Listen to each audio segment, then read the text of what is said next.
তোমাদের সকলকে স্বাগত জানিয়ে আজ আমরা শুরু করব uniform rate of increase or decrease, অর্থাৎ সমহার বৃদ্ধি বা হ্রাস। এই টপিকটি আমরা কম্পাউন্ড ইন্টারেস্ট অর্থাৎ চক্রবৃদ্ধি সুদের হারে এই টপিকটি পেয়ে যাব। এটি অত্যন্ত একটি গুরুত্বপূর্ণ টপিক। যে কোনো কম্পিটিটিভ এক্সামের ক্ষেত্রে এই টপিকের অঙ্ক আসেই আসে। তাহলে চলো আজ আমরা শুরু করে দিই। দেখো, আমরা চক্রবৃদ্ধি সুদের হার এই টপিকে যে সূত্রটি পেয়েছিলাম সেখানে কি ছিল? সমূল চক্রবৃদ্ধি সমান p into 1 plus r by 100 whole to the power n. যেখানে পিটাকে কি বললাম আমরা? আসল। আরটাকে কি বলেছিলাম? সুদের হার অর্থাৎ রেট অফ ইন্টারেস্ট, পিটা প্রিন্সিপাল, এনটা হচ্ছে সময়, অর্থাৎ এটা হচ্ছে বছরে। এটা পেয়েছিলাম আমরা চক্রবৃদ্ধি সুদের হারে। এবারে দেখো, এখানে বলা হচ্ছে সমহার বৃদ্ধি বা সমহার হ্রাস। এটা বলতে আমরা এখানে কি বুঝবো? এখানে আমরা একটা ছোট করে এক্সাম্পল নিয়ে বোঝার চেষ্টা করি। ধরে নাও কোনো একটি গ্রামে পুরুষের সংখ্যা ছিল 100। ভালো করে বোঝার চেষ্টা করো বিষয়টা। কোনো একটি গ্রামে পুরুষের সংখ্যা ছিল 100। প্রতি বছর দেখা যাচ্ছে 10% হারে ওই গ্রামে পুরুষের সংখ্যা বৃদ্ধি পাচ্ছে। তাহলে 2 বছর পরে ওই গ্রামে পুরুষের সংখ্যা কত হবে? চলো আমরা একটু দেখে নিই। তাহলে 2 বছর পরে পুরুষের সংখ্যা হবে সমান পি ইন্টু, এই সূত্রটাকে আমরা কাজে লাগাবো, আর by 100 whole to the power n. যেখানে কি পিটা কি বললাম? প্রিন্সিপাল, অর্থাৎ 100 জন পুরুষ পূর্বে ছিল। আরটা হচ্ছে 10% হারে পুরুষের সংখ্যা প্রতি বছর বৃদ্ধি পাচ্ছে। এনটাকে বলা হলো 2 বছরে কত পুরুষের সংখ্যা দাঁড়াবে। তাহলে কি হবে? বসিয়ে দাও, 1 প্লাস 10/100 হোল স্কোয়ার, অর্থাৎ এন এর মান 2। কী হচ্ছে তাহলে এখানে? 100 গুণ 11/10 গুণ 11/10 সমান কি হচ্ছে? 121 জন। তাহলে এই যে সংখ্যাটা আসলো, এটা কি হলো? 2 বছর পরে ওই গ্রামে পুরুষের সংখ্যা 121 জন। আমরা এই যে সংখ্যাটা বেরোলো এটাকেই বলবো সমহার বৃদ্ধি। তাহলে এই সূত্রটা কি আসলো? সমহার বৃদ্ধি। বেসিক্যালি আমাদের এই সূত্রের সঙ্গে এই সূত্রের পার্থক্য কিন্তু বিশেষ কিছু নেই, প্রায় একই বলতে পারো। যাই হোক, এবারে সমহার হ্রাস, এটা একটা এক্সাম্পল দিয়ে আমরা বোঝার চেষ্টা করি। ধরে নাও তোমার বিদ্যুৎ খরচ এখন যেটা তোমার এসছে সেটা ধরে নাও 100 টাকা। এবারে ধরে নাও প্রতি বছর বিদ্যুৎ খরচ তোমার 10% করে কমছে। তাহলে 2 বছর পরে বিদ্যুৎ খরচ তোমার কত হবে? আজ তো 100 টাকা, তাহলে এখান থেকে 2 বছর পরে 10% হারে যদি কমতে থাকে তাহলে বিদ্যুৎ খরচ কত পড়বে? দেখো আমরা বের করি। তখন সূত্রটা হবে, তখন বিদ্যুৎ যে খরচটা হবে তখন কি হবে? P into 1 minus r by 100 whole to the power n. তাহলে এখানে তোমরা একটুখানি বুঝে গেলে, যখন হ্রাসের কথা বলছি তখন আমরা নেগেটিভ চিহ্ন ব্যবহার করছি, যখন বৃদ্ধির কথা বলছি তখন আমরা প্লাসের চিহ্ন ব্যবহার করছি। শুধু এতটুকুই ডিফারেন্স। এইটা মনে রাখবে। আমরা এই সূত্রটা এবং এই সূত্রটা দিয়েই এই সমহার বৃদ্ধি বা হ্রাসের সমস্ত অঙ্ক কিন্তু করে ফেলব। দেখো, তাহলে দেখো পি মানে কত, এখন 100 টাকা। আর মানে কি বলছে 10%, এন মানে কি 2 বছর। দেখা যাক কত হয়। 100 1 মাইনাস 10/100 হোল স্কোয়ার। তাহলে এটা আসছে দেখো 100 গুণ 9/10 ইন্টু 9/10 সমান কত হলো 81 টাকা। বোঝা গেল? আজ যে ইলেকট্রিক বিলটা তোমার 100 টাকা এসছে, 2 বছর পরে যদি 10% হারে প্রতি বছর টাকা কমতে থাকে তাহলে তোমার সেটা 81 টাকাতে দাঁড়াবে। বোঝা গেল? শুধু এতটুকুই কনসেপ্ট। এই কনসেপ্ট নিয়েই আমরা সমস্ত অঙ্ক সলভ করে ফেলব। বোঝা যাচ্ছে? খুবই সোজা। তাহলে এবারে আমরা অঙ্ক শুরু করি। দেখো প্রথম অঙ্কটা কি বলছে একটু পড়ে নেওয়া যাক। প্রথম অঙ্কটা বলছে কোনো রাজ্যে পথ নিরাপত্তা সংক্রান্ত প্রচারাভিযানের মাধ্যমে পথ দুর্ঘটনা প্রতি বছর তার পূর্ব বছরের তুলনায় 10% হ্রাস পেয়েছে।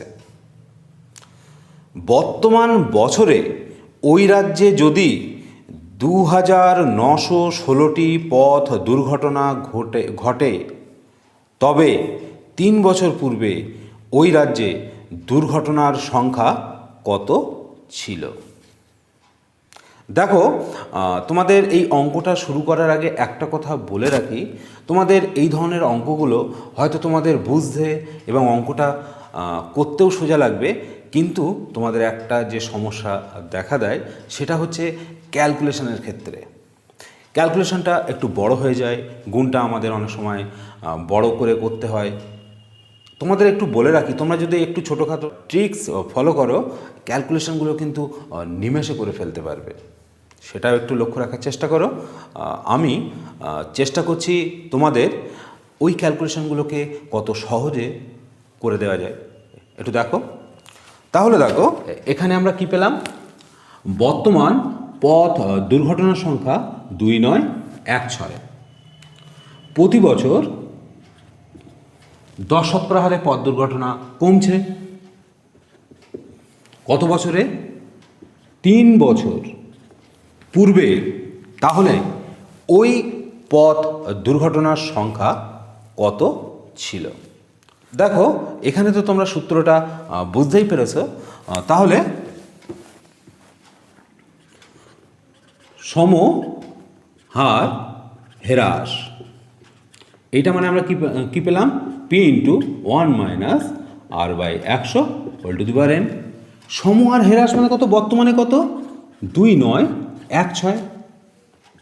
তাহলে 3 বছর আগে কত সংখ্যা ছিল, ধরে নাও পি ছিল। 3 বছর আগে পথ দুর্ঘটনার সংখ্যা ছিল পি। তাহলে দেখো পি এর মানটা বের করলেই হয়ে যাবে, p into 1 minus 10/100 whole cube. কত হচ্ছে এটা, পি ইন্টু কত হচ্ছে, 0 কেটে যাচ্ছে, তার মানে 9/10 ইন্টু 9/10 ইন্টু 9/10। দেখো ক্যালকুলেশনগুলো তোমরা কিভাবে করবে আমি একটু বলে দিই। এইভাবে দেখতে লাগো, 2916। তাহলে পি ইকুয়াল টু কত লিখবো আমরা, দেখো 2916 into 10 into 10 into 10 by 9 into 9 into 9। এক এক করে কাটো, কত হচ্ছে 3 9 27, 21, 9 2 18, 36, 4 9 36। আবার 9 দিয়ে কাটো, কত হচ্ছে 3 9 27, কত হচ্ছে 54, 6 9 54। এবারে কত হচ্ছে দেখো 4 9 36। তাহলে কত হলো 4000। তার মানে এখান থেকে 3 বছর আগে পথ দুর্ঘটনার সংখ্যা ছিল কত, 4000। বোঝা গেল? এতটাই সিম্পল। তোমরা শুধু সূত্রগুলো বসানোর ক্ষেত্রে একটু কনসাস থাকবে যে কোথায় কি বসাতে হচ্ছে, শুধু এতটুকুই। তো 2-এর দাগটা আমরা পড়ে ফেলি। তোমাদের একটু আগেও বলেছি ক্যালকুলেশন করার ক্ষেত্রে আমাদের ছোটোখাটো কিছু ট্রিক্স অবলম্বন করতে হবে, যার ফলে আমরা ক্যালকুলেশনগুলো অতি সহজেই করে ফেলতে পারবো। তাছাড়া এই ধরনের অঙ্কে আর কোনো অসুবিধা আমাদের থাকবে না। দেখে নাও একটু, কোনো একটি রাজ্যের প্রতি বছর জনসংখ্যা বৃদ্ধির হার 2%।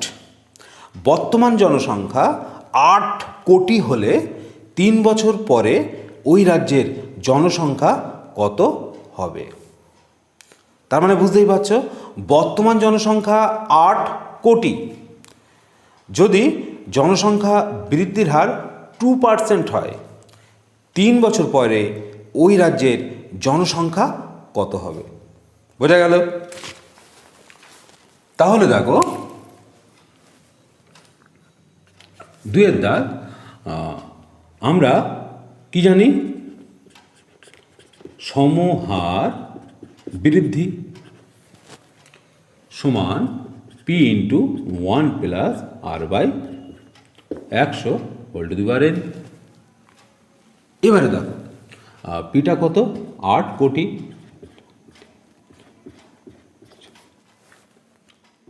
আরটা কত বলেছে?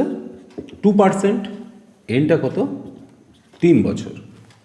আমরা ধরে নিলাম 3 বছর পরে ওই রাজ্যে জনসংখ্যা হবে এক্স জন। এটা খেয়াল রাখবে। তার মানে এক্স এর মানটা বের করব। তাহলে এক্স সমান কি আসছে?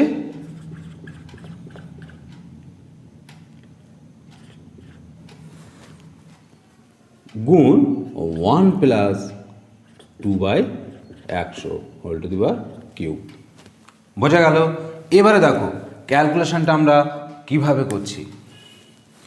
কি হবে?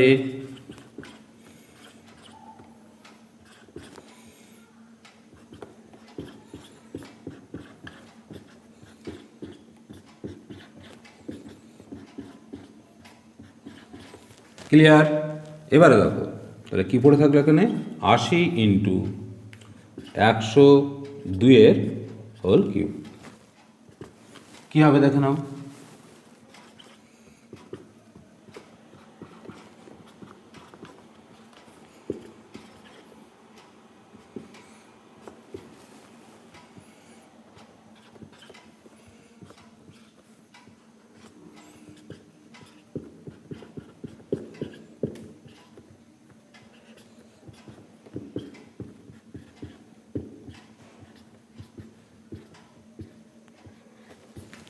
কি করলাম? A cube plus 3a square b plus 3ab square plus b cube, এই সূত্রে ভাঙলাম।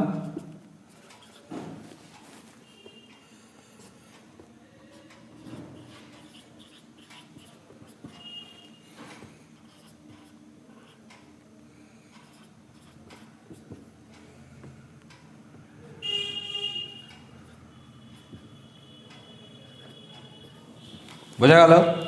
এবারে দেখো কত হচ্ছে? 08 12 6। বোঝা গেল? এটা হলো যোগফল। এবারে 80 দিয়ে গুণ করো, করলে কত হচ্ছে? 0 28টা 64 আর 2 × 16 6, হাতে 1, 8 একে 8 আর 1 9, 6 8টা 48, 8 একে 8, এত জন। তোমরা বুঝতেই পারছো এই অঙ্কটি ক্যালকুলেশনও কত সহজে করা গেল। শুধু তোমরা এখানে একটু ছোট ট্রিক্স অবলম্বন করবে, তাতেই দেখবে অতি সহজেই এই ক্যালকুলেশনগুলো তোমরা করে ফেলতে পারছো। বোঝা গেল?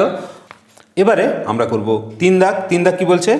এক ব্যক্তি একটি ব্যাংকে 100 টাকা জমা রেখে 2 বছর পর সমূল চক্রবৃদ্ধি পেলেন 121 টাকা। বার্ষিক চক্রবৃদ্ধি সুদের হার কত? তার মানে দেখো তিনি আসল কত টাকা রেখেছিলেন? 100 টাকা। সমূল চক্রবৃদ্ধি, সমূল চক্রবৃদ্ধি সেটা কত হয়েছে? 121 টাকা। কত বছরের জন্য? 2 বছরের জন্য। আমাদের কাছে কী চাওয়া হচ্ছে? রেট অফ ইন্টারেস্ট কত। তাহলে সমূল চক্রবৃদ্ধির সূত্রটা আমরা কি জানি? সমূল চক্রবৃদ্ধি, এই সূত্রটা আমরা কি জানি? P into 1 plus r by 100 whole to the power n। তার মানে এখানে দাঁড়ালো কত? 121 equal to 100 into 1 plus r by 100 কত হচ্ছে? Whole square. বোঝা গেল? এবারে দেখো কত হচ্ছে 121/100 equal to 1 plus r/100 whole square. এবারে দেখো 121 মানে কত 11 স্কোয়ার বাই 10 স্কোয়ার, 100 মানে 10 স্কোয়ার সমান সমান 1 প্লাস r/100 হোল স্কোয়ার। এবারে এইটা ডান দিকেরটা বাম দিকে নিয়ে এসো, বাম দিকেরটা ডান দিকে নিয়ে যাও, অর্থাৎ এ সমান বি মানে বি সমান এ, এটা আমরা জানি। তার মানে 1 প্লাস r/100 হোল স্কোয়ার সমান 11/10 এর হোল স্কোয়ার। এবারে হোল স্কোয়ার তুলে দাও, তাহলে কী পড়ে থাকছে এখানে 1 প্লাস r/100 সমান 11/10। কী হচ্ছে এখানে r/100 সমান 11/10 মাইনাস 1, তার মানে এখানে কত দাঁড়াচ্ছে 1/10, অর্থাৎ আর সমান কত হচ্ছে 100/10 সমান সমান 10%। বোঝা গেল? তার মানে রেট অফ ইন্টারেস্ট কত ছিল 10%। বোঝা গেল? এইভাবে অঙ্কগুলো করে ফেলবে। এবারে আমরা করব 4 দাগ। কি বলছে? ধূমপান বিরোধী প্রচারের ফলে প্রতি বছর ধূমপায়ীর সংখ্যা 10% হারে হ্রাস পায়। বর্তমানে কোনো শহরে 2916 জন ধূমপায়ী থাকলে 3 বছর পূর্বে ওই শহরে কতজন ধূমপায়ী ছিল? বোঝা গেল? এই অঙ্কটা দেখবে একদম পুরোপুরি প্রায় 1 দাগের মতো। কি বলছে? বর্তমানে ধূমপায়ীদের সংখ্যা কত 2916 জন। এবারে কি বলছে যে প্রতি বছর তোমার কত শতকরা হারে হ্রাস পাচ্ছে 10% হারে। কত বছরে? 3 বছরে। তাহলে বর্তমানে যদি ধূমপায়ীদের সংখ্যা 2916 হয় আর প্রতি বছর যদি 10% হারে কমতে থাকে, তাহলে 3 বছর পূর্বে ওই এলাকায় ধূমপায়ীর সংখ্যা কতজন ছিল দেখে নাও। তাহলে আমরা আগেই সূত্রটা জেনেছিলাম কি, সমহার হ্রাসের সূত্রটা কি পেয়েছিলাম p × 1 minus r/100 whole to the power n। এবারে দেখো তাহলে কী হবে, সমহার হ্রাসটা কত 2916 ইকুয়াল টু p এর মানটা আমাদেরকে বের করতে হবে 3 বছর পূর্বে কত ছিল। তাহলে p × 1 মাইনাস 10/100 হোল কিউব, তখন 3 বছরের জন্য। তাহলে দেখো কি হচ্ছে এখানে 2916 equal to p × 9/10 into 9/10 into 9/10।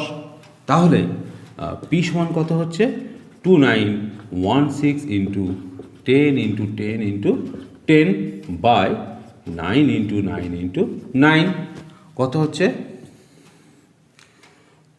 3 9 27 21, 9 2 18, 4 9 36, 9 দিয়ে কাটো 3 9 27, 54, 6 9 54, 4 দিয়ে কাটো 4 9 36, অর্থাৎ কতজন ছিল 4000 জন ছিল ধূমপায়ীর সংখ্যা এখান থেকে 3 বছর আগে। 5 দাগটা কি বলছে, বার্ষিক 5% চক্রবৃদ্ধি হার সুদে কিছু টাকার 2 বছরের চক্রবৃদ্ধি সুদ 615 টাকা হলে আসল নির্ণয় করো। তার মানেটা কি দেখো, এখানে আসলটা নির্ণয় করতে বলছে। চক্রবৃদ্ধি সুদ এখানে কি বলছে, চক্রবৃদ্ধি সুদ ওটা কত বলছে 615 টাকা। কত পার্সেন্ট হারে 5% হারে।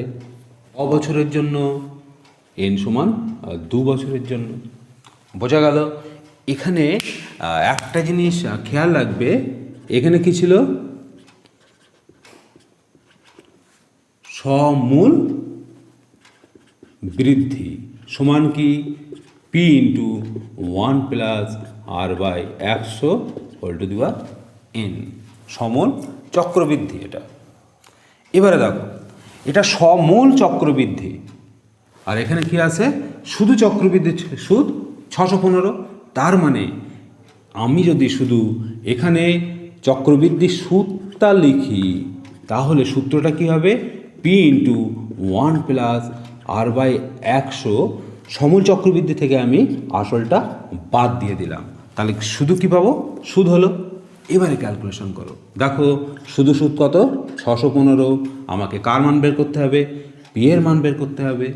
এবারে মানগুলো বসিয়ে দাও, মনে করো পি কমন নিলে 1 প্লাস কত হচ্ছে 5/100 হোল স্কোয়ার মাইনাস 1, বোঝা গেল। তারপরে পি ইন্টু তাহলে কত হবে 21/20 তার হোল স্কোয়ার মাইনাস 1, ক্লিয়ার। এখানে দেখো কী হবে, P into 21 plus 20 plus 1 into 21/20 minus 1, তার মানে পি ইন্টু কী হবে 41/20 ইন্টু 1/20। তাহলে এখানে কি আসছে দেখো, পি সমান 615 গুণ 20 ইন্টু 20/41, বোঝা গেল। 41 দিয়ে যদি কাটা যায় তাহলে এখানে কত হচ্ছে, 41কে 41, 205, 205 মানে 5 দিয়ে গেলে কত হচ্ছে 205।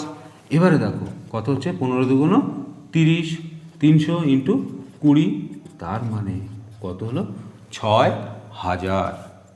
তার মানে আসলটা কত ছিল তোমার 6000, বোঝা গেল। এতটাই কিন্তু অঙ্কগুলো সিম্পল। এবারে করব 6 দাগ। কি বলছে, একটি মেশিনের বর্তমান মূল্য 2p টাকা এবং প্রতি বছর মেশিনটির দাম 2% হ্রাস হলে 2n বছর পরে মেশিনের দাম কত হবে, বোঝা গেল। তার মানে দেখো 6 দাগটা তাহলে কী বলছে, পি সমান বর্তমানে মেশিনটির মূল্য 2p টাকা, কত পার্সেন্ট হারে হ্রাস পাচ্ছে, 2% হারে হ্রাস পাচ্ছে।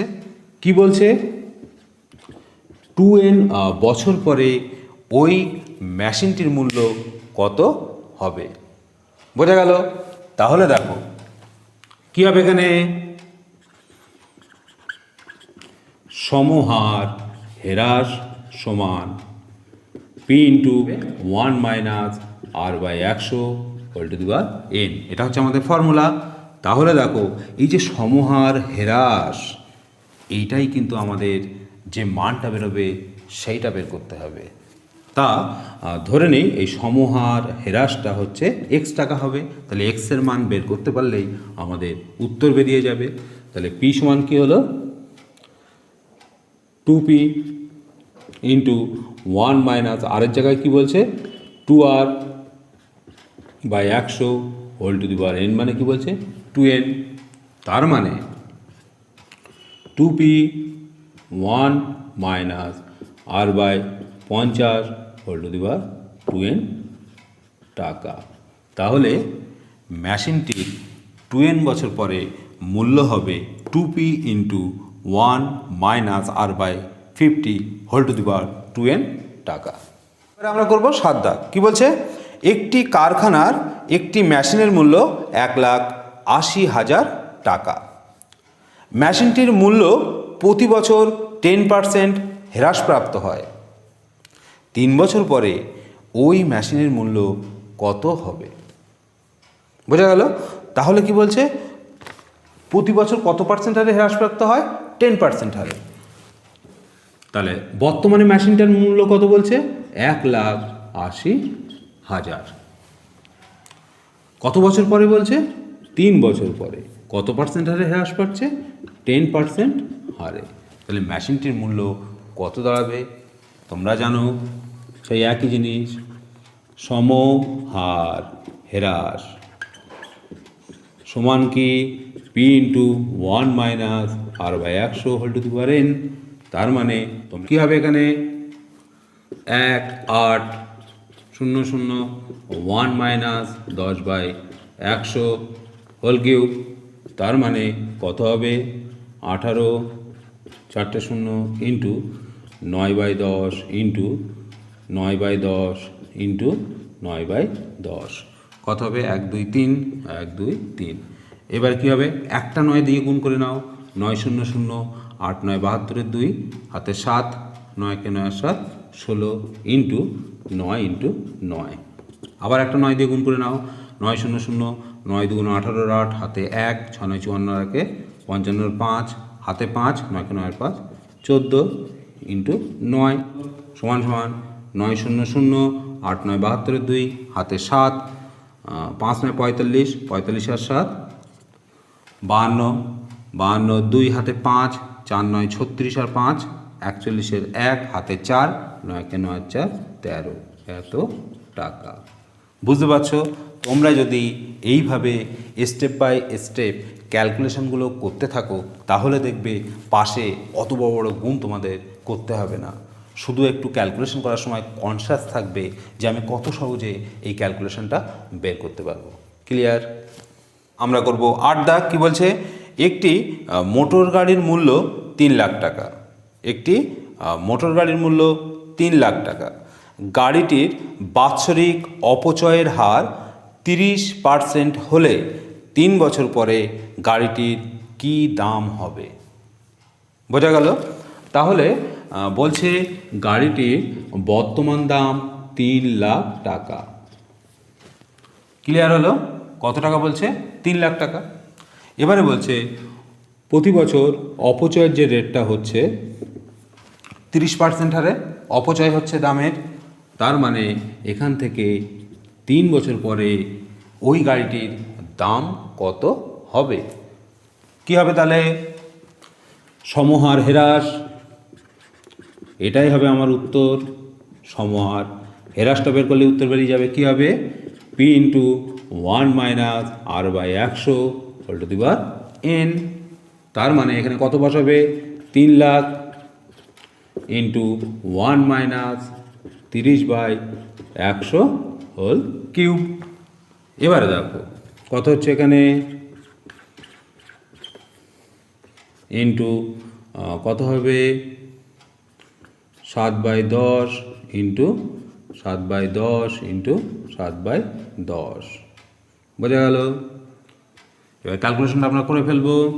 0 0 0 কেটে দাও, কত হচ্ছে 3 7 21, দুটো 0, আবার একটা 7 দিয়ে করে নেবে, আবার একটা 7 দিয়ে গুণ করে নেবে, কত হচ্ছে 7 0 7 0 7 1 7 7 2 14, লাস্টে 7 দিয়ে গুণ করবে 0 0 7 7 49 9 হাতে 4 4 7 28 28 আর 4 32 2 হাতে 3 7 1 7 আর 3 10।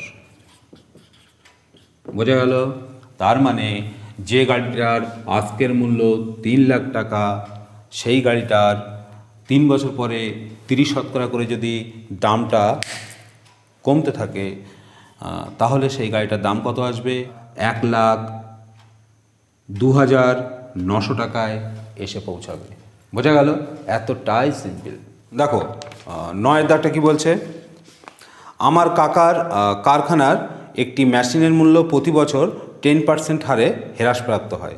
কি বলছে? আমার কাকার কারখানার একটি মেশিনের মূল্য প্রতি বছর 10% হারে হ্রাসপ্রাপ্ত হয়। মেশিনটার বর্তমান মূল্য 60,000 টাকা হলে 3 বছর পরে ওই মেশিনের মূল্য কত হবে? বলছে বর্তমান মূল্য 60,000 টাকা। কি বলছে? প্রতি বছর 10% হারে হ্রাস পাচ্ছে, তাহলে 3 বছর পরে ওই মেশিনটির মূল্য কত হবে বের করতে হবে। সেই একই সূত্র, কি হবে? সমহার হ্রাস। এইটা বের করতে পারলেই আমাদের উত্তর বেরিয়ে গেল। বোঝা গেল? তাহলে বসিয়ে দাও। কি হবে এখানে? 60,000 ইন্টু 1 মাইনাস 10/100 কী হবে? Whole cube. বের করে ফেলো। তাহলে কত হবে এখানে দেখো? গুণ 9/10 ইন্টু 9/10 ইন্টু 9/10 কী হলো? 3টে 0 কেটে গেল, 6 9 54 ইন্টু 9 ইন্টু 9 কী হবে? 4 9 36 6 হাত তে 3 5 45 আর 3 48 গুণ 9 9 0 0 6 9 54 4 হাতে 5 8 9 72 আর 5 77 7 হাতে 7 4 9 36 আর 7 43 এত টাকা। অর্থাৎ ওই মেশিনটির মূল্য দাঁড়াবে 43,740 টাকা। বোঝা যাচ্ছে অঙ্কগুলো কিন্তু প্রত্যেকটাই প্রায় একই ধরনের। 10 দাগ কী বলছে, শোভনবাবুর ওজন 80 কেজি। ওজন কমানোর জন্য তিনি নিয়মিত হাঁটা শুরু করলেন। তিনি ঠিক করলেন যে প্রতি বছরের প্রারম্ভে যা ওজন থাকবে তার 10% হ্রাস করবেন। 3 বছর পরে শোভনবাবুর ওজন কত হবে? বোঝা গেল? তাহলে দেখো বলা হচ্ছে শোভনবাবুর বর্তমান ওজনটা হচ্ছে 80 কেজি। তিনি প্রতি বছর 10% হারে তার ওজন কমাচ্ছেন। 3 বছর পরে তার ওজন কত হবে? তোমরা এইটা যেন 7 বা 8 বছরে করতে যেও না, তাহলে কি হবে, ওজনটা হয়তো 10-12 কেজিতে আসবে। সেটা কি সম্ভব? না, অতদূর ভাবার দরকার নেই। 3 বছর পরে আমরা একটু হিসাব করে দেখি ওই শোভনবাবুর ওজনটা কত এসে দাঁড়ায়। দেখো সেই একই সূত্র, সমহার হ্রাস, সমহার হ্রাস কত হচ্ছে দেখো, P into 1 minus r by 100 whole to কত হচ্ছে 80 into 1 minus 10 by 100 whole to the power cube কত হচ্ছে 80 into 9 by 10 into 9 by 10 into 9 by 10, একটা শূন্য কেটে দাও, তাহলে কত হচ্ছে দেখো 8 9 72 ইন্টু 9 ইন্টু 9 10 রেখে দিলাম, 9 2 18 8 হাতে 1 7 9 63 আর 1 64 ইন্টু 9 বাই 100, 8 9 72 2 হাতে 7 4 9 36 আর 7 7 6 13 3 43 3 হাতে 4 6 9 54 4 58 বাই কত 100 সমান কত হলো 58.32 কেজি। বোঝা গেল? তার মানে শোভনবাবুর 80 কেজি ওজন ছিল। 3 বছর পরে 10% হারে হ্রাস পেলে 3 বছর পরে তার ওজন দাঁড়াবে 58.32 কেজি। তোমরা এইভাবে uniform rate of increase or decrease অর্থাৎ সমহার বৃদ্ধি বা হ্রাসের অঙ্কগুলো অতি সহজেই করে ফেলতে পারবে। আশা করি আগামী দিন থেকে এই টপিকে তোমাদের আর কোনো প্রকার সমস্যা থাকবে না। এখানেই শেষ করছি। এতক্ষণ সঙ্গে থাকার জন্য সকলকে ধন্যবাদ।